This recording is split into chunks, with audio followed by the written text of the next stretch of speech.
lára àṣà tí ò da tó ń ṣe ni pé wọ́n fún ọkọ ní white handkerchief àti ìṣáná.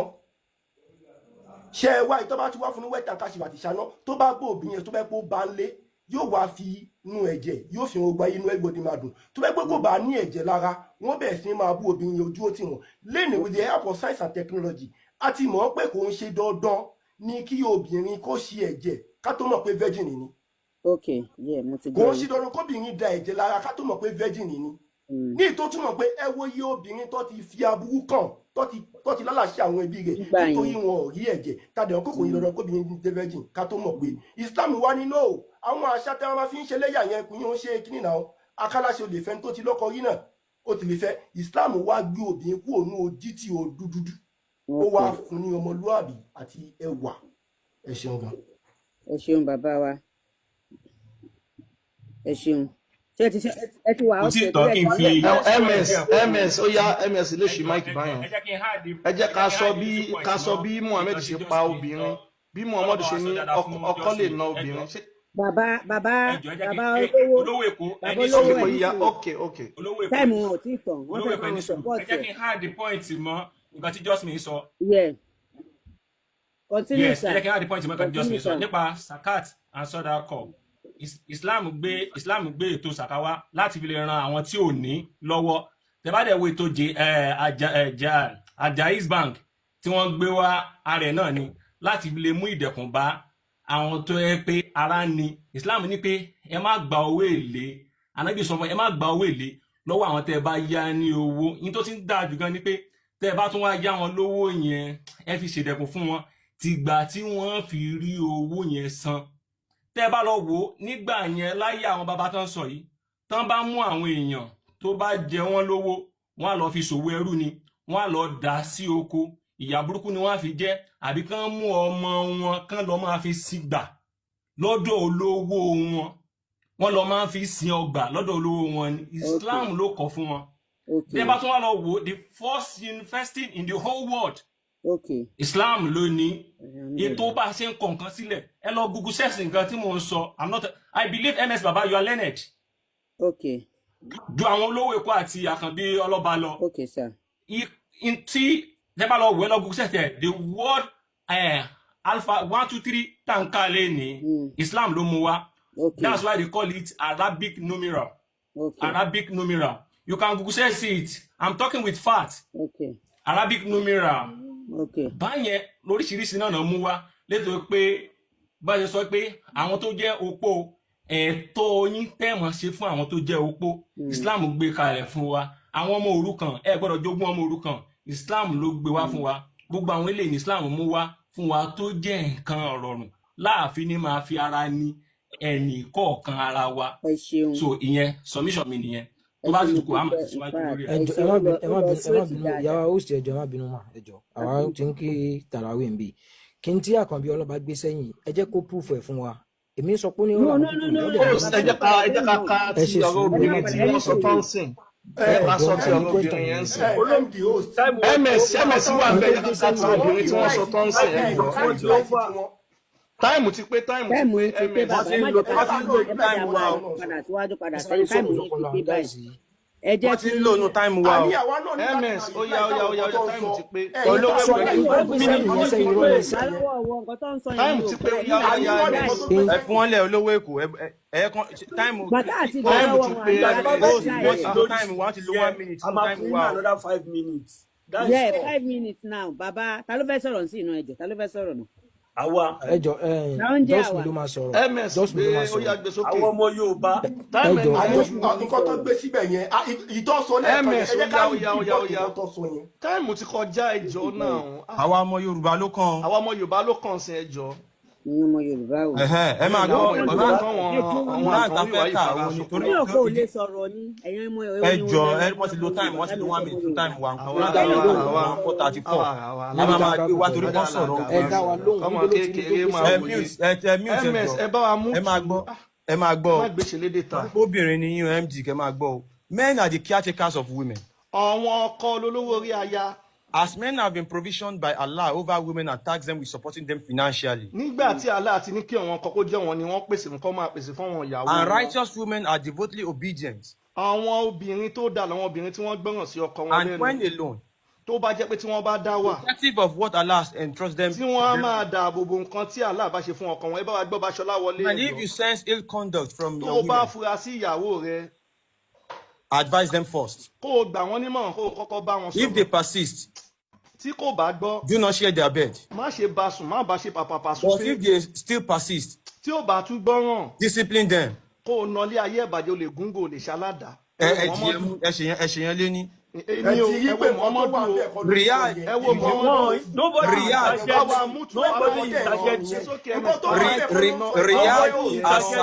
Riyad Asalihin 68. That is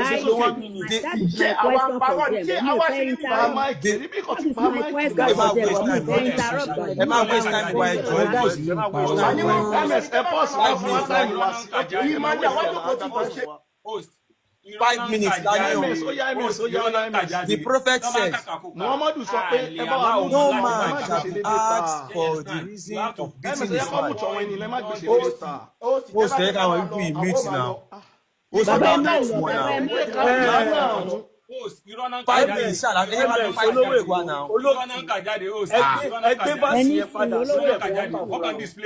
bàbá ẹni sùúrù. ẹ̀yin ọmọkùnrin sí ẹ kà fúnra yín kẹtù. bára ṣe ń ṣe báyìí bára ṣe fẹ́ gbọ́ra wáyé ó ti fẹ́ sún mi orí mi gan ti fẹ́ ya kó lọ́rùn mi. nígbà tí òun wíwí kúwì lérí Yorùbá lẹ́ẹ̀kan wọn ò sọ pé kó dálé o. ìwọ gbẹnu sọ̀rọ̀ alẹ́ ló yẹ kó dálé. bàbá àgbàlagbà Ọbáṣọlá ìsókè Ọbáṣọlá ìsókè ẹ bá wa kà lárúbáwá kẹtù Quran 434 ẹ bá wa kà lárúbáwá kẹtù wọ́n sọ pé ẹ jọ fẹ́ fast ni o Ọbáṣọlá ẹ má jẹ́ kó pẹ́ fast sharp ẹ jọ. MS àwọn la máa kà o ọmọ kọ́ Ọbáṣọlá kà lárúbáwá kó má dà. ẹ jẹ́ káwọn kà àwọn ní àwọn òkàdà ẹ jẹ́ kó kà MS. ok ẹ jẹ́ káwọn kà á ti gbé verse wa. tó táìmù wa lélẹ̀ ẹ kà MS ẹ jẹ́ ká tẹ̀síwájú lọ àti kà nǹkan tó wà ń bẹ̀ la kà. ṣé ká lọ síbòmí. ẹ jẹ́ àlọ́ pìtìpìtì ló ṣiṣẹ́. ẹ ti rí pé wọ́n ní kán. ó táìmù wa ẹ bá a fi kún torí wọ́n pọ̀ sí táìmù wa. 2 minutes ní táìmù yín kù 3 minutes. ẹ máa gbọ́ this is Riyad Asahin 68. The prophet said, Muhammadu sọ wípé, no man shall be asked. Ó ní wọn ò gbúdọ̀ béèrè lọ́wọ́ ọkùnrin kan. For the reason of beating his wife. Kí nìdí tó ṣe lùyàwó ẹ̀ pa tó gúngò tó ṣaládà? Wọ́n sọ bẹ́ẹ̀ jàre ẹ wo Muhammadu bó ṣe bá yé àwọn obìnrin jẹ́. Ṣé rí pé kò pọ́n obìnrin lé? Ọ̀rọ̀ obìnrin là ń sọ ẹ tún máa gbọ́ ń bì. This is Quran 2. Ẹ máa gbọ́ ìdí ta ṣe máa ń kí ni ìwà tó kó bìnrin. Nǹkan tó kọ́ ní nà kó gbóbìnrin lé náà. Obìnrin ní ẹ máa gbọ́. This is Quran 2 verse 230. Ìyá wa obìnrin lẹ́yìn náà báwo ni mo máa sọ pé kí wọ́n lu obìnrin ìyẹn ò tí kò dá náà make sense náà. So if a husband divorces his wife 3 times. Tí ọkọ bá ti kọ ìyàwó rẹ̀ lẹ́ẹ̀mẹ́ta. Ẹ jẹ́ ká sọ̀rọ̀ náà. Time wa 4 minutes again ni o ẹni yóò jẹ́ ká sọ̀rọ̀ rárá kí ló dé. So if a husband divorces his wife 3 times. Tí ọkọ bá ti dìyàwó ó bá ti kọ ìyàwó rẹ̀ lẹ́ẹ̀mẹ́ta. Then it is not lawful for him to remarry her. Wọ́n ní kò lẹ́tọ̀ọ́ fún láti fẹ́ padà ẹ wo Muhammadu. Until after she has married another man. Ṣé ẹ gbọ́ àyàfi tí obìnrin yẹn bá kọ́kọ́ lọ fẹ́ ọkùnrin míì. Tọkùnrin yẹn bá sùn and then is divorced. Kó wá kọ́kọ́ lọ bọ́kùnrin kan sùn. Then it is permissible. MS ẹ jẹ́ ká ṣàlàyé díẹ̀díẹ̀. Wọ́n ní tí ọkọ obìnrin bá kọjá lọ́ẹ̀mẹ́ta tí ó bá lọ́kọ tí ọkọ tó ń fẹ́ tẹ́lẹ̀ tó gbà padà obìnrin yẹn gbúdọ̀ kọ́kọ́ lọ fẹ́ yàn kan ó bá sùn tó bá ti bá sùn kan ní kí ọkọ ẹ̀ tó ẹ̀ṣẹ̀ wá gbà ẹ wo nǹkan tí Muhammadu àti Islam mú wá ṣe rí pé wọ́n yẹ̀yẹ́ obìnrin kan burúkú lẹ́sìn Islam ẹ̀rí láǹkà láti wọ́n ìgbà kájáde ní nǹkan mọ̀ sọ́ọ̀bù ní ẹ má jà ẹjẹ́ kí táìmù wá pé ṣé kò sí ní tíbẹ̀ ní ẹgbẹ́ bọ́ọ̀lù mi láti ṣe 2 minutes ló kù 2 minutes ló kù pìtìpìtì ti bá yín lálẹ́ ẹ̀yin ọmọ àtọ̀rìn ìwà pìtìpìtì ti bẹ́ẹ̀ ọmọ àtọ̀rìn ìwà ìlálẹ́ ẹ ti pàdé àgbákò ẹ má bínú ìyá wa. So ìyá wọn ẹsẹ bá wa gbé jáde èyí tó wà Muhammadu pa obìnrin àbí kò pa obìnrin. As for your women past the age of wọ́n menstruation. ní àwọn obìnrin tí wọ́n wá ti kọjá nǹkan oṣù. In case if you do not know. Bóyá tí ẹ bá mọ̀ torí bí àgbà ti dé sí wọn. Their waiting period is 3 months. So. Àsìkò àti dúró wọn jẹ́ oṣù mẹ́ta. And those who have not menstruated as àti well. àwọn ọmọ pínísì àwọn ọmọ kéékèèké àwọn ọmọ oṣù kan ọdún kan ọdún méjì tí wọ́n ti máa ṣe nǹkan oṣù. Àwọn ọmọ oṣù méjì oṣù mẹ́ta ta ló ń pẹ́ mẹ́sì. Wọ́n nírú àwọn bẹ́ẹ̀ náà wọ́n ní oṣù mẹ́ta lè máa fi dúró fún wọn àti àwọn obìnrin yín tí wọ́n bá lóyún wọ́n ní oṣù mẹ́ta lè máa fi lóyún fún wọn. Ṣé ẹ̀sìn Islam ṣó pọ́n obìnrin lé báyìí àbó yẹ̀yẹ́ obìnrin? Muhammadu àtàlà àtẹ̀sìn Islam wọ́n yẹpẹrẹ obìnrin. Ẹ̀rí la mú wá fún láti Quran 65:4. Ẹ tó pé MS. Ẹ ṣe táìmù yìí ti pé in fact ẹ jọ ẹ̀yin bàbá wa ẹ̀yin bàbá mi nínú ìsìn MS ẹ mú tù olóyè ẹ mú tẹjọ ló mú tù. Táìmù yìí ti pé ẹjọ ẹ ń gbọ́dọ̀ sọ kọ́kọ́ mọ́ orí mi ti fẹ́ fàyà ohun mi gan ti palẹ̀ mọ́ ẹjọ bàbá olówó Èkó nǹkan tó bá kà fún yín ni kẹ́ ẹ fún jáde wọn gbọ́dọ̀ máa pe nǹkan míì fún yín kẹ́ máa sọ nǹkan míì tẹ́ bá fẹ́ ká gbọ́ra wáyé nígbà tí wọ́n sọ pé irọ́ kò yẹ kó lọ bẹ́ẹ̀ ni wọ́n pè ní kẹ́. ìyá wa tó bá ní kéèyàn nàyàn ẹni tilẹ̀ yẹn lè fi nàyàn yẹn lè lògò yẹn lè làdá yẹn lè lògò. kò tí wọ́n tẹ́ fi ń wéra wọn òjò yẹn lè lo pankẹ́rẹ́ kò sí ohun tẹ́lẹ̀ òjò. nínà ni ẹ lọ nà ọmọ lé. bí bàbá ẹ ṣe náà ya ènìyàn rí. bẹ́ẹ̀ bí bàbá ẹ ṣe náà ya ènìyàn. Akànbí ẹ má sọ̀rọ̀ Akànbí ẹ jẹ́ ká dákẹ́ táyì wọlé dé ó sì ẹ sọ̀rọ̀ ta ló ń sọ̀rọ̀ Akànbí ẹ jẹ́ ká mú. nǹkan tí olówó Èkó kà jáde yẹn nǹkan tí olówó Èkó kà jáde nípa pé. ta ló ń sọ̀rọ̀. Jihad àwọn mùsùlùmí ni wọ́n kọ́ sọ̀rọ̀. ẹ máa sọ̀rọ̀ nǹkan méjì tọ́ka yìí mo fẹ́ yí fìtẹ̀.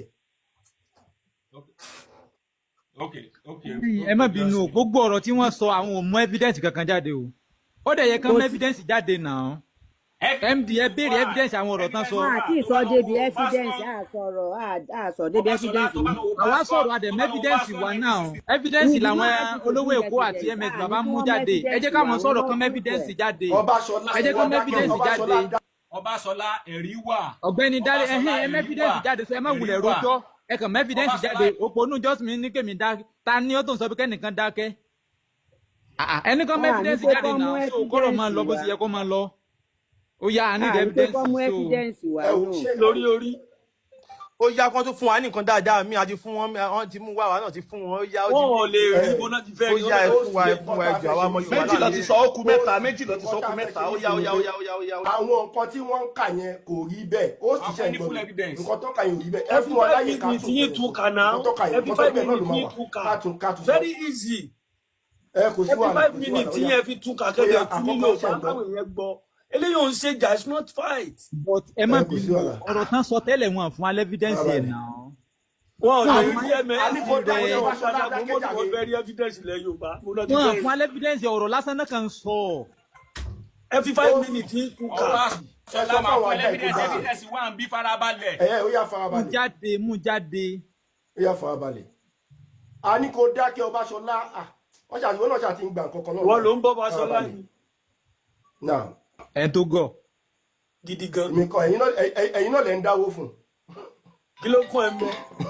oya ṣé ó sì ṣe mo lè bẹ̀rẹ̀ báyìí ó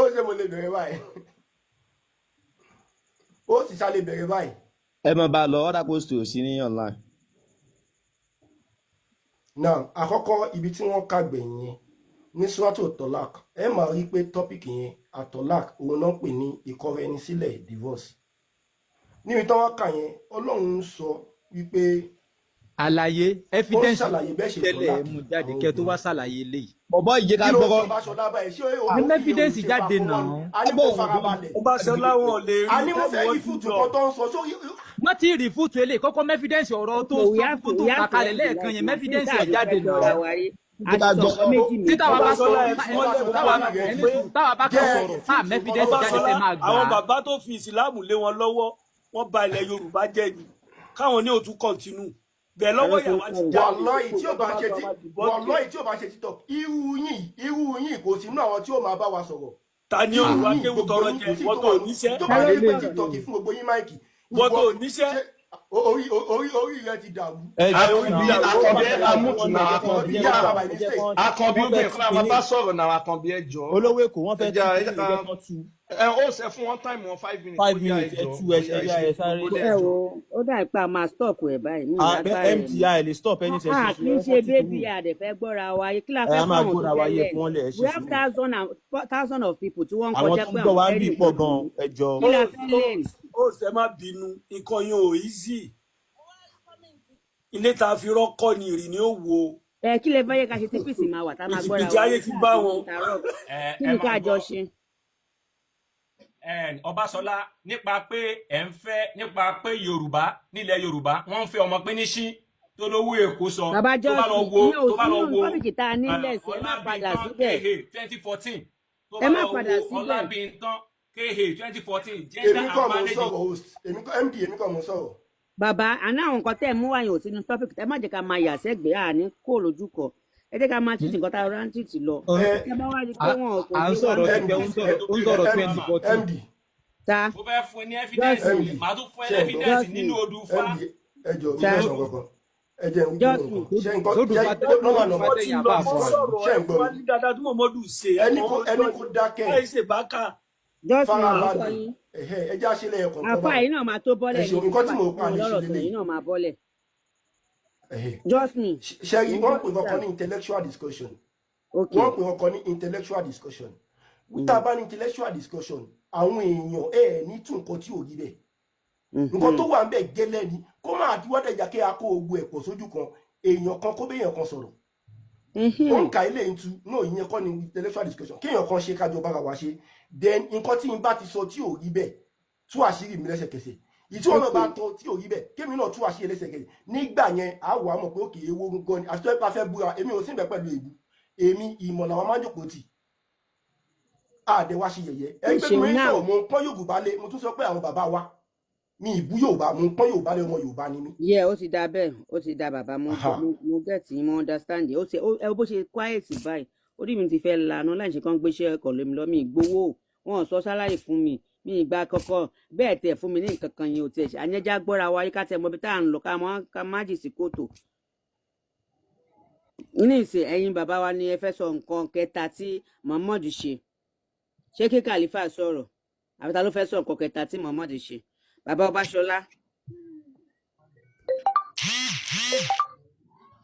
ta ló fẹ́ sọ nǹkan kẹta. lọ kí ìṣẹ̀wà ń bẹ̀ ẹ bá gbé mufti wá sókè ẹ jọ bá gbé mufti wá sókè. bàbá Ọbáṣọlá ló kù nsìn ẹ̀yin ti pé mẹ́rin ń bẹ̀ 1 2 3. ẹ ti drop Ọbáṣọlá ẹ ti ẹ̀yin lẹ́gbìn mẹ́ tó já wọn náà. ẹlẹ́gbọ̀n Ọbáṣọlá náà. mo lè drop fún mufti. ẹ bá wa gbé Ọbáṣọlá wá. mo lè drop fún mufti. Ìtọ́ka tí ò rí bẹ́ẹ̀ ẹ jẹ́ àṣàlàyé ẹ̀ fún mufti wà wù mí pé ẹ jẹ́ kí mufti wá ṣàlàyé ẹ̀. ṣé mufti wà ń bẹ̀. bẹ́ẹ̀ mufti máa wà ń bẹ̀. mufti ẹ bọ́ sókè ẹ send the request ẹ drop èmi fún mufti. ẹ drop èmi fún mufti. mo fi Ọlọ́run búra di fi another 5 minutes rọjọ́ lásán. so 5 minutes yìí ti start now àwa ti mútu fún yín ẹrù gbogbo nǹkan tí bá fẹ́ rò. ta ló tún jábọ́ lélẹ̀ ta ló tún wà níbẹ̀ lọ́sọ̀ wọn fẹ́ gbéyàn síbẹ̀. wọ́n ní kẹ́ gbéyàn kan wọlé bóyá mi mọ ẹni. ẹgbẹ́ mufti wá sókè. ẹgbẹ́ mufti wá sókè. láyé fúnra wọn ẹ lè dùkú ká máa fún fèrè náà. now mufti ibi tẹ́ ẹ fẹ́ tún ní fún. ẹ jẹ́ máa bá mi kú táìmù. Suratul Baqara. èmi ò tú nǹkan kan bàbá just me mi ì tú anything bàbá mi ì tú anything tí wọ́n bá ti mú wá ká mú wá ni mi ì tú anything bí ó sì wá gan bó ṣe ṣe bíbá ìwọ̀n ọjọ́ mùsùlùmí. Yes, ẹjọ́ mùsùlùmí wọ́n mú ọ̀rọ̀ wá káwá sọ̀rọ̀ lé èmi ò sọ̀rọ̀ kankan bíbá yìí mọ́ tá bá sọ̀rọ̀ kan káwa náà sọ̀rọ̀ lé ní ẹ wàá làwọn ká sọ̀rọ̀. nígbà bá ń ṣe bẹ́ẹ̀ à nílé gòtù wíwá jọ́ọ̀jì. ṣe ní ṣe bẹ́ẹ̀ ṣáà nìkan ni ẹ wo 600% ló wà níbí báyìí àwọn mùsùlùmí tó ń gbọ́ ọkọ tó jẹ́ pẹ̀sìn wọn ò dúró ẹ ro tàwọn ẹlòmíì tó wà níbí báyìí mọ́ ni. bóyá báwo lẹ ṣe ní ká yìí ṣe. nígbà tá a dé bí báyìí wọ́n ní àwọn ò lẹ́sìn ipe Yorùbá làwọn wá defend mo wá fẹ́ sọ wọ́n wá béèrè nípa Islam àmúwá wọ́n kàńtà ẹ̀ táwọn bá wá fẹ́ kàńtà nǹkan tí wọ́n wá sọ ẹ̀ aláwọ̀ wa nàbà wà nìyẹn ẹlẹ́ẹ̀kejì kémi náà sọ̀rọ̀ nípa Yorùbá táwọn wá defend wọ́n láwọn wá defend Yorùbá ẹ jẹ́ kémi náà sọ̀rọ̀ nípa Yorùbá náà kádà defend ẹ̀ kan ní kò rí bẹ́ẹ̀. 1 2 ó yá ẹ sọ nǹkan tẹ́ bá fẹ́ sọ báyìí ẹ jẹ́ ká bẹ̀rẹ̀ sí ẹ jẹ́ ká bẹ̀rẹ̀ báyìí. ó sì jẹ́ ká tún ṣàlàyé fún ẹni tí ò bá gbọ́ nǹkan tá à ń sọ àwọn ò ní ẹ̀sìn Muhammadu dáadáa tó mú wá sílẹ̀ Yorùbá àbò tó mú wá sílé ayé òun làwọn afẹ́ gbọ́ adẹ̀ni tí wọ́n bá ti sọ àwa mọ ìdàkejì ẹ̀ nǹkan táwa ṣe ń bí nìyẹn ìwọ tó bá tí Yorùbá bá ṣe ẹ̀ tó bá fẹ́ sọ̀rọ̀ Yorùbá lọ sí pílàfọ́ọ̀mù ẹ kó lọ máa open kó lọ máa pọ̀ wọ́n bàbá àwọn Yorùbá ilẹ̀ Yorùbá ní táwa fi gba Islam táwa fi kúrò nínú ìṣẹ̀ṣe táwa fi ṣe ẹbọ mọ́ ọ̀rọ̀ Yorùbá tí wọ́n fẹ́ sọ yìí ẹ sì mọ Yorùbá lọ wá fẹ́ ba Islam dáadáa tí Muhammed mú wá wọ́n fẹ́ gba àwọn fẹ́ sọ èdè Yorùbá lọ́wọ́ wa aburú ti bẹ nínú ṣẹ̀ṣẹ̀ wọn nígbà MD ṣe ti di báyìí ṣé Muhammed ò ṣe dáadáa MD ṣe ti di báyìí ṣé kò sí dáadáa nílẹ̀ Yorùbá ni ilẹ̀ Yorùbá ò ní dáadáa ni ṣé òòsàn yóò kì í ṣe kò ní jẹ́ dáadáa tó ṣe ni. Bàbá afáàmì ṣé àwọn babaláku bàbá yóò ní dáadáa ni ṣé àwọn babaláku bàbá yìí tẹ̀ wájú yóò fi àṣà ní dáadáa tán ṣe ni ṣé àwọn babaláku bàbá yóò ní dáadáa tí wọ́n ṣe ni. ó yá wait ẹ má yẹ ká máa sọ̀rọ̀ bára wa. ẹ ti rí pé mú èyí tó pera rẹ̀ ní mú kì í sọ ọmọ Yorùbá ẹ ti rí pé kì í sọ ọmọ Yorùbá kó bá jẹ́ ọmọ Yorùbá ni ọ́ ni ó ní ilẹ̀ bàbá rẹ̀ ilẹ̀ tó ti ń ṣẹ̀ṣẹ̀ ní ò ní fẹ́ bàjẹ́ nítorí ẹ̀sìn. Yes now. Yes now. a ní dáadáa tí Muhammed mú wá kọ́ sọ àwa máa kanta ẹ̀ bí Muhammed ṣe dáadáa nǹkan táwa sọ ní ọmọ Yorùbá bẹ́ẹ̀ ni wá a kì í ṣe Fúlàní à ń sọ nípa religion dáadáa ní Muhammed ṣe nǹkan táwa ń sọ nìyẹn sọ dáadáa tó ṣe káwádé kanta ẹ̀ pé kò ṣe dáadáa very simple. ẹ sọ fún àfáà yìí. ms ẹ jẹ́ ká sọ bí tí Muhammed ṣe tó bá ní sàmì ẹ ká lò 5 minutes wa ms. tí wọn kì í ṣe ọmọ Yorùbá nítorí mi ò réyàn kó jẹ́ ọmọ Yorùbá bóyá fún ara wọn lọ́gbọ́n ẹ ká lò 5 minutes wa ms ẹ jẹ́ lò 5 minutes wa. olówó ìpẹja ní túrù fún 2 minutes wọn kó pé 2 minutes. wọn ti bẹ̀rẹ̀ rárá wọn ti bẹ̀rẹ̀ sí ní count wọn ti bẹ̀rẹ̀ jẹ́ ń gbé Yàbáràkà wa wọn ti bẹ̀rẹ̀ rárá. oṣù wa báyìí o kéèyàn jẹ́jọ́ ọmọ Yorùbá nǹkan tá ẹ̀yin ọmọ Yorùbá tẹ́ ń gbọ́ wa nǹkan tá à ń sọ iṣẹ́ rí gbogbo àwọn tó ń sọ èdè Yorùbá yìí gbogbo wọn kọ́ ni Yorùbá o torí ẹ̀ ní fẹ́ fún wa lórúkọ ẹrú láti máa mísíìtì wa. ṣẹ́rí àwọn èèyàn tó ń wò yín pọ̀ ṣẹ́rí pílátífọ́ọ̀mù yìí dẹ̀rẹ̀ kí àwọn èèyàn lè máa kọ́ ẹ̀kọ́ ní kò ń ṣe gbogbo fún gbogbo eléyìí tó bá jẹ́ pé àwọn méjì ló lè dúró sókè láti bára wọn sọ̀rọ̀ fine tó bá dẹ̀ jẹ́ pé èèyàn kọ̀ọ̀kan náà ni kó lè tò tó bá kàn ṣe bá wọn yóò ní géènì kankan bẹ̀. ẹ ṣeun ìyá wa ó sì nǹkan táwa náà tún fẹ́ káwọn èèyàn mọ̀ tó dẹ̀ ṣe kókó ms ló sọ̀rọ̀ tá a jẹ́ máa ń sọ fáwọn. àwọn bàbá àwọn àfáà Islam lọ fẹ́ bí. wọ́n máa sọ̀rọ̀ kò tí bẹ̀rẹ̀ ń sìn táìmù tí bẹ̀rẹ̀ yá wa táìmù tí bàbá ni mo bẹ̀rẹ̀ rí náà. pé wọ́n wà òkè àná tíbù náà dẹ̀ mute síbẹ̀ bóyá kẹjá Ọbáṣọlá bọ́ bó jẹ́ àwọn méjì ló sì fẹ́ sọ̀rọ̀ bó jẹ́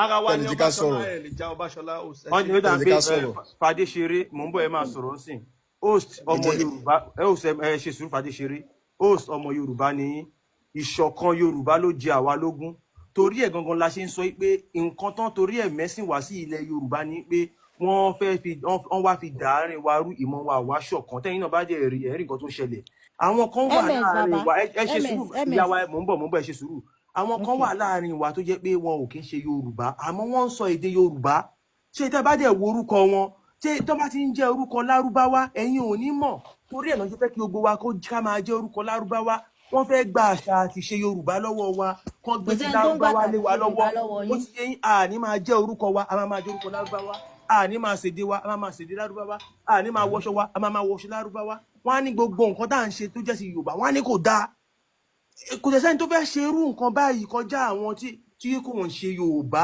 àwọn tí ó bá jẹ́ kí n ṣe Yorùbá tó bá wà lára wa nílẹ̀ Yorùbá ọmọ àlè la máa ń pè wọ́n so níbí àwa ò nídìí láti wá dìbẹ́ǹdì Yorùbá Islam tó gbé wá gangan ni kàn sọ kò sí nǹkan kan tó bá pé Yorùbá náà fẹ́ sọ kàn sí pílátọ̀mù wọn àwọn àgbàlagbà máa wá join wọn bẹ̀ wọ́n á sọ̀rọ̀ Yorùbá it's as simple as that ẹ ṣe.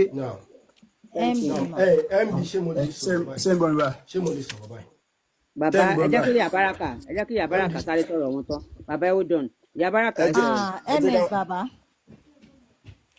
ẹ ní ẹ̀tọ́ láti pè anybody ní ọmọ àlè gbogbo wa ọmọ Yorùbá ni wá nǹkan tó bá dẹ̀ wù ló máa ṣe understand ẹ lè dictate. Sincerely mi pé anybody lọ́mọ àlè tẹ́ bá gbọ́ mi dáadáa o. Yabaraka mo dẹ̀ ní bọ́ọ̀lù mo dẹ̀ fẹ́ tọ̀ gan mọ́ ẹ̀. Yabaraka ayé kí màá ti ń sọ̀rọ̀ ṣé ẹ mọ̀ pé nílẹ̀ Yorùbá wọ́n máa ń sọ fún wa pé wọ́n á ní ọmọ àlè ló máa ń fọwọ́ òsì ju ilé bàbá ẹ̀. Báyìí lè sìn àwọn kan dẹ̀ dúró síbi wọ́n ń sọ èdè Yorùbá wọ́n dẹ̀ ń ba ilẹ̀ Yorùbá jẹ́. Ẹ ti mọ̀ kò sẹ́ni tó ń ba ilẹ̀ Yorùbá jẹ́ bíbá. Ẹni tó bá máa sọ aburú tó máa sọ pé ilẹ̀ Yorùbá rí báyìí ilẹ̀ Yorùbá rí báyìí tí ó dẹ̀ sọ pé wọn ọmọ Yorùbá kò kí ń ṣe Yorùbá. Alájàbá ẹjọ́ ṣe sùúrù. ẹ jẹ́ ká sọ̀rọ̀ náà ẹ jẹ́ ká sọ̀rọ̀ because àwọn nǹkan yìí náà wà tó jẹ́ pé òye lórí ọ̀rọ̀ tó sọ yìí náà mo fẹ́ sọ̀rọ̀ lórí ọ̀rọ̀ tó sọ yìí mo fẹ́ sọ̀rọ̀. ẹ máa gbọ́ just me ẹjọ́ ẹ má bínú sẹ́gbẹ́ ẹ má bínú mo kí just me mo kí host mo kí olówó èkó everybody tó wà nígbà yẹn kí bùlà àbúrò mo kí bùlà ètò sẹ́rí ètò tá a wà ń bẹ̀ yìí we are here to learn ṣẹgbọn sẹ mọ ìjàkà sọ di argument ẹni kálukú máa wá pẹ̀lú ẹ̀rí ẹ ní ṣẹrí àwa èmi tí mo ń sọ ẹrù kan tí mo lò fàdé ṣeré ọmọlẹ̀ Yorùbá ni mí ó ti yé ń sìn ọmọlẹ̀ Yorùbá tàtà ni mí so nǹkan tí wọ́n ní ká mú wá ṣẹrí ẹ̀yin tẹ àwọn tí wọ́n sọ̀rọ̀ tó jẹ́ ti àwọn ẹlẹ́bọ tí wọ́n sọ̀rọ̀ yìí ẹ má bínú pẹ̀lú wọ́ọ̀dù yẹn o tí wọ́n sọ̀rọ̀ yìí wọ́n kàn lu gbogbo ẹ̀ wọ́n da everything wù ni ẹ jẹ́ ká ní sùúrù fún wa dáadáa tẹ̀lé àní Muhammad sílẹ̀ ní ká mú wá bí so ẹ jẹ́ nǹkan sọ yọ̀ kan ní data ní Muhammad sí ó dà pé just me ti sọ bí i mẹ́ta àbí mẹ́rin I don't know àwọn kan ní data ní Muhammad sí tó kọ̀ fún wa ni pé zina 5 minutes wọ́n ti bẹ̀rẹ̀ ní. Fadé rera ẹni sùúrù ẹjọ́ sà kẹ́ tó continue ṣẹ́rí tó bá jẹ́ pé lórí pé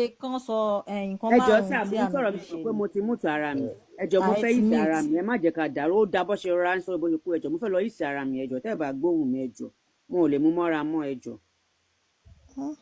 ẹ máa sọ̀rọ̀ tí ń lọ ẹ máa sọ̀rọ̀. ìyàwó ẹgbọ́n sókè à ń gbọ́ yín. Alájàbáàkà ẹ mọ̀ pé mo fẹ́ ṣí live Alájàbáàkà ẹ mọ̀ pé mo fẹ́ ṣí live. ẹ jẹ́ kí ìyàwó tó ń sọ̀rọ̀ yẹn sọ̀rọ̀ ẹgbọ́n sókè. mo ń bọ̀ ẹjọ́ mo ń bọ̀.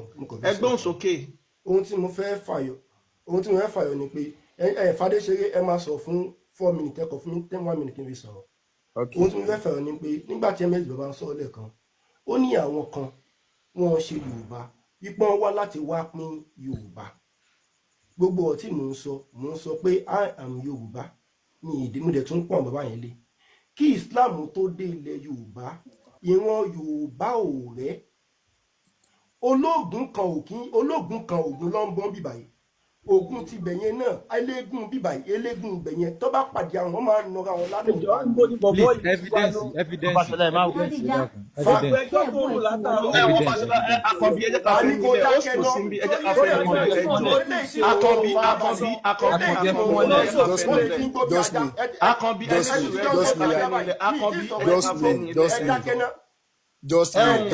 ẹni sùúrù a máa ń sọ̀rọ̀ pẹ̀lú ẹ̀ a sọ̀rọ̀ fún mú ẹ̀ lórí ẹ̀ pé wọ́n ń gbó bí ajá lọ sọ fún àwọn fámìlì ẹ má bínú Ọbaṣọlá ẹjọ́ tẹ́lẹ̀ gbọ́ mi sẹ́lẹ̀ bọ́ wá ń sẹ́lẹ̀ Mr. Fadéṣeré ẹgbọ́n sókè ó dà pé ìyẹn ọmọ Yorùbá kankan ní ẹgbọ́n sókè. so inú dáadáa tánà Muhammad sí sẹ́rí à ń láti argue tẹ́ ti di question ẹ jẹ́ ká fún wọn ní answer that's it tẹ́ ti wá sọ nǹkan tí ò bá Islam mọ́ lọ́dọ̀ ti wà àmọ́ wá kó tí wọ́n wrong nǹkan tá a nídìí níbàá nìyẹn so inú dáadáa tánà Muhammad sí ni pé kí wọ́n ròyìn èèyàn pẹ̀lú pé èèyàn jẹ́ ẹni àfọkàntán kàn fi ẹni àfọkàntán kàn fi ròyìn yẹn pé ẹni tá a lè fi nǹkan pamọ́ sí lọ́dọ̀ tó lè kọ́ yẹn pé ẹni báyìí kéèyàn jẹ́ nìkan tó lè pé yóò jẹ́ wọ́n sì fa ìbílẹ̀ amin àná Muhammad tó kọ́kọ́ wa òun lẹ́ni tó kọ́kọ́ wa pé ká ròyìn yẹn pẹ̀lú ẹni tó jẹ́ ẹni àfọkàntán àtọ̀dọ̀ àná Muhammad láti kẹ́kọ̀ọ́ rẹ̀ àkọ́kọ́ nìyẹn sẹ́ni gbọ́n mi máa mẹ́rí ẹ̀ wá dábàá bẹ̀rẹ̀ rí ẹ̀ o àkọ́kọ́ nìyẹn ẹ̀kejì ni pé ilẹ̀ Yorùbá bí bá ṣe sọ ẹyọkan yẹn ẹ máa mẹ́rin ẹ̀ jáde kò ní lè máa wọnú ara wọn. ẹ fara náà balẹ̀ ẹ ṣe bẹ́ẹ̀ Mr. Fadéṣe ẹ má bínú mi ní kó sí lẹ́nu ẹ mẹ́rin jáde bẹ́ẹ̀ sọ ẹyọkan àá lè má bá yín lọ ẹ ṣe bàbá ẹ mú jáde báyẹn ẹ ṣe. ẹ máa gbọ́ mi. ẹ mẹ́rin yẹn jáde ó sì ẹ kájọ ṣe pẹ̀lú ara wa ẹ jọ bàbá.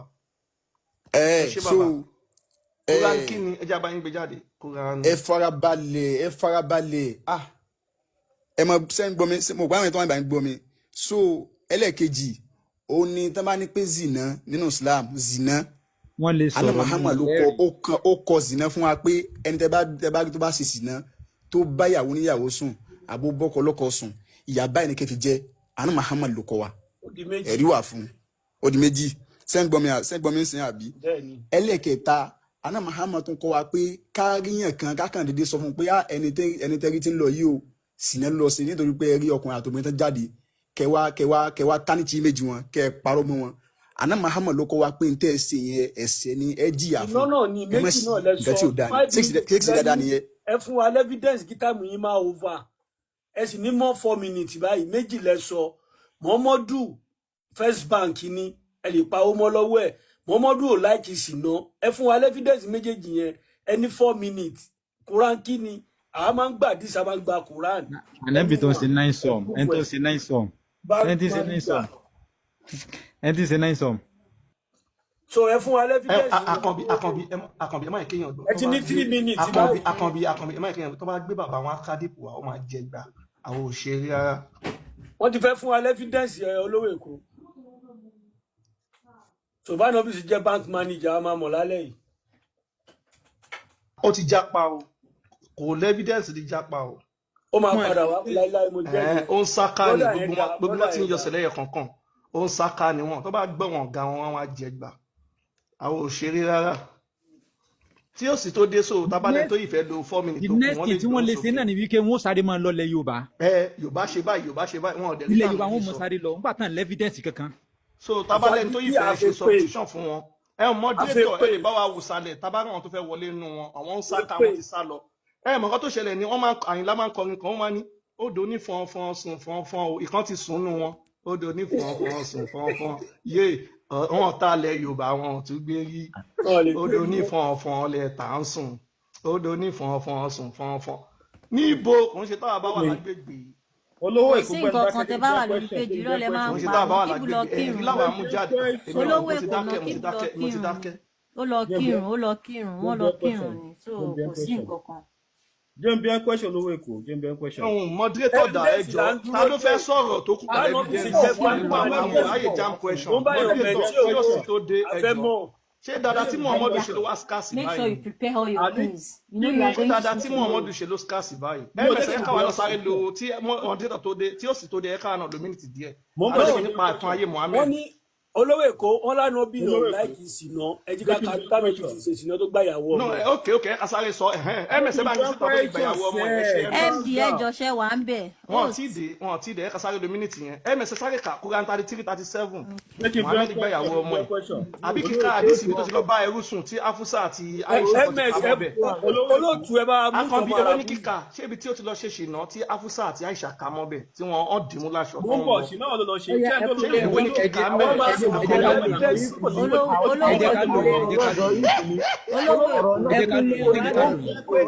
olówó Èkó máa gbọ́ the question. ẹ̀ẹ́dẹ̀ fúnra yín sọ náà. ẹ jí kọ́ ká. ẹ jẹ́ wọ́n sọ̀rọ̀ náà ẹ jẹ́ wọ́n kà náà. olówó Èkó ẹlò yẹn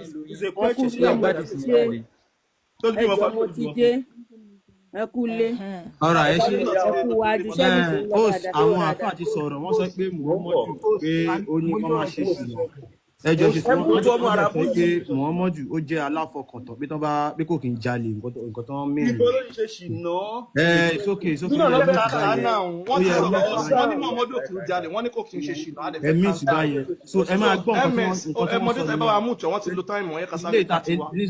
ms ẹjọ ẹ accelerate ms ẹ fast. so this Quran. rose àwọn eléyìí wá dàbí bàírù ni èmi. àwọn ẹ bá wa mú tù náà wọ́n ti ṣe ṣìnà. this Quran 33:37 ẹjọ ẹ kásáré kan ẹ bá wa mú. Quran 33:37 Quran 33:37 ẹmú ìtẹjọ Quran 33:37 ẹ ṣiṣẹ́ sùúrù náà. wọ́n ti sọ tí wọ́n ní Muhammadu ò ṣe ṣìnà pé kò jalè ẹ jẹ́ ká ká ẹ jẹ́ ká ká kí ní ìtọ́nà ẹ ṣe sùúrù. md ẹ bá wa mute núrù ká kí ní ìnà. gbogbo ẹ̀yin mùsùlùmí tẹ́ wà. ms ọmọdé tọkọ mú tí wọn náà ẹ jẹ́ ká ms ọmọdé tọkọ mú tí wọn ká. moderator ìjọba mi jẹ́ ká sọ̀rọ̀ náà. question. Jẹ́ ká bí ẹ question. Ẹ ṣe sùúrù ẹ ká kakini. Mr. Arab ẹ bá wa mú pa máìkì. Arab ẹ ṣe sùúrù. This is Mr. Arab.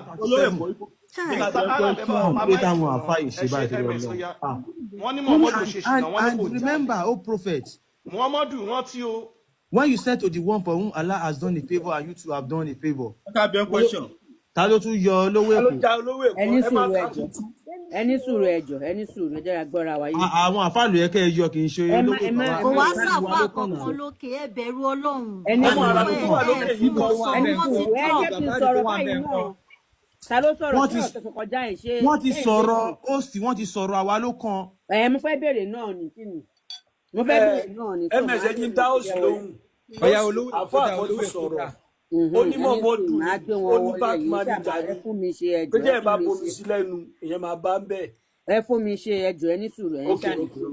Ẹ bá wa gbólówó Èkó wọlé ẹjọ́. Mo fẹ́ gbé wọn wọlé, mo kàn fẹ́ fi gẹ́ẹ̀tì yín ni. Ọ̀hún mi gan mo mọ̀ pé mo gbaṣẹ́ lóko lé ní báyìí. Èmi ti sọ fún yín pé kẹ́ gbé wọn wọlé lẹ́yọ kọ̀ọ̀kan, 2 mẹ́ta tẹ́ ń gbé wọn wọlé yìí ẹ lè gbọ́ wọn yé. Bàbá olówó Èkó dà. Nẹ́tíwọ̀kì ló máa já olówó. Mi ti fẹ́ jábọ́. Ẹ gbómi sẹ́gbẹ̀ẹ́. Tó kólówó Èkó tó dé ìyá wa, àǹfààní kan ti sọ̀rọ̀. Wọ́n ní Muhammadu olóòótọ́ ni. Pé tẹ bá bomi sí lẹ́nu, kẹ́ lo 200 years ẹ máa bomi yẹn bẹ́ẹ̀. Wọ́n dẹ̀ ní Muhammadu ò kì í ṣe nísìnyí. Àwa ní kán mú evidence wa. Wọ́n ti sọ̀rọ̀ àwọn di ajá 4 nìyẹn, wọ́n jápa. Ìwọ bá sọ̀rọ̀ ẹ̀dá ajá 5 pẹ̀lú wọn. Àwọn fẹ́ kàńtà báyìí. So ká lo 5 minutes wa, ẹ ti waste 2 minutes mẹ́ báyìí. So a máa ṣe bẹ̀rẹ̀ báyìí. Ó já ó ti dá, ẹ máa sọ̀rọ̀ yín. Ẹ ṣe only and remember, oh prophet. Ẹ rántí gbogbo àwọn tó ti sá lọ, ẹ rántí bọ̀ Muhammadu.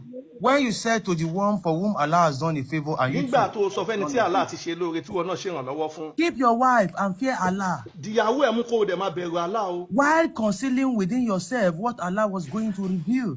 Nígbà tó ń rú nǹkan tí Allah máa fi hàn ẹ́. And so you were considering the people. Ó wá lọ ń fọ́ fọ́wọn èèyàn, ń rú nǹkan táwọn èèyàn máa sọ. Whereas Allah was more worthy of your consideration. Ó dẹ̀ jẹ́ pé tí Allah ló yẹ kó máa rò kó máa fọ́ fún. So when Zayd totally lost interest in keeping his wife. Nígbà tí Saheed tọkàn wá ń yọ lára ìyàwó rẹ̀. We gave her to you in marriage. Muhammadu lè máa fọ́ ìyàwó ọmọ rẹ̀ lẹ́nu. So that there will be no blame on the believers for marrying the ex-wives of their adopted sons after their divorce. Kò ní lè sí ẹ̀bi tí àwọn Muslim bá fẹ́ ìyàwó ọmọ wọn tó And bá kọ̀ Allah's lẹ̀. command is totally binding. Allah wá ṣe matchmaking fún Muhammadu àti ìyàwó ọmọ ẹ̀. So a máa lọ kábi tí Muhammadu ti jalè, wọ́n ní kò jalè rí pé tó bá kówó sí lọ́wọ́ wọn máa ń bá ń bẹ̀ níbẹ̀ láàárọ̀. Èmi ò tí ì bá yín sọ bẹ́ẹ̀. Nǹkan tá a fà sọ ni àwọn kàńtà ẹ̀ ní. Wọ́n ti sọ ni. Èmi ò tí ì sí nígbà tó sọ bẹ́ẹ̀. Nǹkan tó sọ ni náà. Ẹ lọ bọ́sẹ̀ ni ẹ má bínú ẹ. Nǹkan tó sọ nìyẹn. Àfáà lọ bọ́sẹ̀ yẹn ni. So tẹ́mẹ̀sì tó dé àìmọye àfáàdì ti jápa. Àfáà náà It was narrated from Anas. Wọ́n wá ṣàlàyé látọ̀dọ̀ Anas pé. That that the messenger of Allah had a female slave which Muhammadu ní àwọn ẹrú obìnrin with whom he had intercourse with. Muhammadu dẹ̀ wá lọ máa ń bá àwọn ẹrúbìnrin yẹn máa lọ ń yọ kẹ́lẹ́kẹ́lẹ́ lọ bá wọn sùn. But Aisha and Hafsa would not leave him alone. Ṣẹ̀gbọ́n Aisha àti Hafsa wọ́n wá ká Muhammadu mọ́bẹ̀ ní tó ti ń yọ kẹ́lẹ́kẹ́lẹ́ lọ bá àwọn ẹrúbìnrin. Until he said that was forbidden for him. Wọ́n wá bu aṣọ Muhammadu sódì tí Muhammadu fi pa sọ pé èèwọ̀ ni fún òun. Then Allah the mighty sent down this revelation. Nígbà tó ka mọ́ Allah wá ẹ̀ṣẹ̀ sọ àyà kalẹ̀. O prophet, ìwọ Muhammadu, why do you forbid yourself that which Allah has allowed to you? Kí ló dé tó ṣe kíní ilé ìwọ̀ nǹkan tí Allah ti ní ó tọ́nà fún ẹ? So ìyẹn ti báyìí wọ́n ní kò ṣe ṣùgbọ́n rí òun láti kà jáde yẹn ó ṣe ṣùgbọ́n bẹ́ẹ̀ yẹn. A máa gbé jáde nsìn Al-Tabari volume 9 page 31 ẹ bá wa gbé síta ẹjọ́. Ó ṣàfọwọ́ra mẹ́. Time wa ikú 3 minutes ẹ mẹ́sẹ̀ accelerate ẹ fast. Ìyàwó MD ẹ ṣeun mo sáré tán jẹ́ a ní 2 minutes ms dá. Al-Tabari Al-Kalori Al-Tabari volume 9 page 31 òun la fẹ́ kàn sìn. Ẹ má bínú ìbá tí mú sí tòsí. Ẹ má ṣe ms òun dá ó yẹ kí ms gan mọ̀ lórí mo mọ̀ lórí náà Al-Tabari volume 9 page 31. This is Al-Tabari volume 9 page 31. ms ẹ jẹ́ káwọn èèyàn rí ẹ zoom ẹ sẹ́yìn káwọn èèyàn rí nǹkan tí mo ń kà kọ́ máa ní nǹkan tí mo ń kà kọ́ ló wà ń bẹ̀ ó yẹ ká. Muslim drags Muhammad as thieves. Àwọn Muslim wọ́n wá Muhammadu níwọ̀kúwọ̀ gẹ́gẹ́ bí olè tó jalè ńbẹ̀ yẹn. They raided us. Anytime ó jalè ńbẹ̀ yẹn. Time ṣì wà ìta ṣì fẹ́ káṣí pọ̀. They raided us in our settlement. Àwọn Muhammadu lọ digunjalè níbi tí àwọn yẹn fi ṣe bùgbé. Though we were men who retaliated. Àwọn ọkùnrin bí ọkùnrin wà tí wọ́n sọ ọ̀gùn tọ́lọ́wọ̀n nígbà. This is the end of Abu Wajah report. Ibi ni ìròyìn Abu Wajah parí tiẹ̀ sí. So return to the report of Ibn Shuaib. Nígbà tí a padà sí ìgbà tí Ibn Shuaib ń ṣàlàyé tiẹ̀. After the messenger of Allah had completed the return of the captives of Unayya to their families. Lẹ́yìn ìgbà tí Muhammadu lọ dá àwọn ẹrù kan padà fún àwọn mọ̀lẹ́bí Unayya. He rode away. Muhammadu bá ń gun ẹṣin àbí kẹ́tẹ́kẹ́tẹ́ ó bá ń sá lọ wọ́n bá ń gbé lọ. And the people followed him. Wọ́n bá ń pariwo ẹ bá mi kí gbé olè o. Saying, O messenger of Allah, Muhammadu olè òjíṣẹ́ Allah. Divide our booty of camels and small cattle among us. Ó jalè mẹ́yẹn fún wa ní kẹ́tẹ́kẹ́tẹ́ àtẹ̀sìn tiwa àti màálù wa o. Until they forced him back against a tree. Títí tí wọ́n fi gbá Muhammadu wọ́n bá fẹ́ yẹn ẹ̀ta gbá. And his mantle was pulled down from him. Wọ́n bá já Muhammadu sí wo. He said, Muhammadu bá ń ké bá ń pariwo pé man, wọ́n gba aṣọ mi wọ́n fún mi ṣòkòtò. Give me back my mantle. Ó fún mi láṣọ kò fún mi lókùn. Muhammadu bá ń ké. Ẹ lọ kabẹ̀ yẹn ká tún sáré bọ́ sí ìgbà níbo mi ta fẹ́ ka ìjọ. Ó fi àjọ fún olóṣù kó bẹ́ẹ̀. No, ó kún 1 minute 3 seconds. MS sáré. Ibi tó ti di pátá ìjà ká.